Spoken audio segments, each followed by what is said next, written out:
हमारे प्रभु एवं उद्धारकर्ता यीशु मसीह के सर्वश्रेष्ठ एवं अतुलनीय नाम में हिंदी अपम के सभी श्रोताओं का हार्दिक अभिनंदन। आज दिनांक 18 जून दिन शुक्रवार सन 2021 का मनन के लिए पाठ। आज का शीर्षक है तुच्छ न जानकर। भजन 102 उसके 17वें वचन में हम इस तरह से देखते हैं, वह लाचार की प्रार्थना की ओर मुंह करता है और उनकी प्रार्थना को तुच्छ नहीं जानता।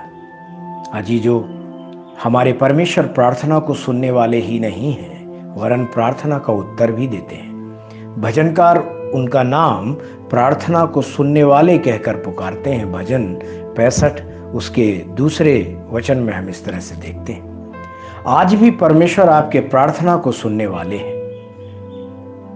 भजन 102 में उसके 17वें वचन में हम इस तरह से देखते हैं, वे लाचार की प्रार्थना की ओर मुंह करते हैं और उनकी प्रार्थना को तुच्छ नहीं जानते, ऐसा पवित्र शास्त्र कहता है।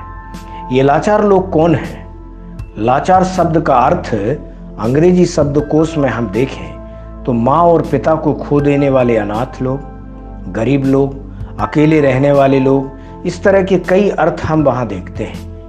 लेकिन यहाँ पर लाचार का मतलब केवल गरीब लोगों से नहीं है। वह स्थिति किसी की भी हो सकती है। वह राजा भी हो सकता है या राजकुमार भी हो सकता है। यह एक मदद के बिना, सांत्वना के बिना किसी इंसान के बारे में बताता है। पवित्र शास्त्र में यहोशापात नाम के एक राजा को देखें। उसके जीवन में बहुत सारी समस्याएं और कष्ट आए।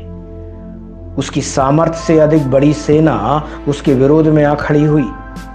उस समय में वह, हे हमारे परमेश्वर, क्या तू उनका न्याय ना करेगा? यह जो बड़ी भीड़ हम पर चढ़ाई कर रही है, उसके सामने हमारा तो बस नहीं चलता और हमें कुछ सूझता नहीं कि क्या करना चाहिए, परंतु हमारी आंखें तेरी ओर लगी हैं। ऐसा एक लाचार की तरह परमेश्वर को देखकर वह रोया। ऐसा दूसरे इतिहास की पुस्तक 20वें अध्याय के 12वें वचन में हम देखते हैं। सन 2015 में चेन्नई शहर में एक बड़ी बाढ़ आई। जब वह बाढ़ आई तब बहुत सारे लोग उससे प्रभावित हुए। अचानक वे लाचार की तरह हो गए। बड़े बड़े करोड़पति भी बैंक से या किसी अन्य प्रकार से पैसा निकालने में असमर्थ थे। उनके हाथ में बड़े महंगे फोन थे, लेकिन फिर भी वह उनसे किसी भी व्यक्ति से संपर्क करने में असमर्थ थे। वे जो बड़ी महंगी बेंज कार रखे हुए थे, वे सब पानी में डूब गई। भोजन के लिए और उनकी प्रतिदिन की आवश्यकताओं के लिए वे लाचार से दिखाई दिए। अचानक से प्राकृतिक आपदाएं आ जाती हैं, सारी परिस्थितियां बदल जाती हैं। तब वह कोई भी हो, वे लाचार जैसी स्थिति में बदल जाते हैं। परमेश्वर के प्यारे बच्चों, जब आप इस लाचार परिस्थिति से होकर गुजरे तो परमेश्वर को पुकारें। परमेश्वर निश्चित ही आपकी मदद करेंगे।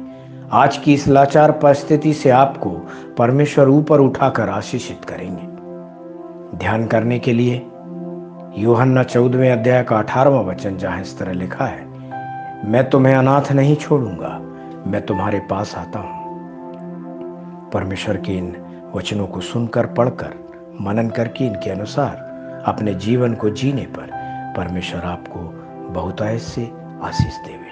आमीन।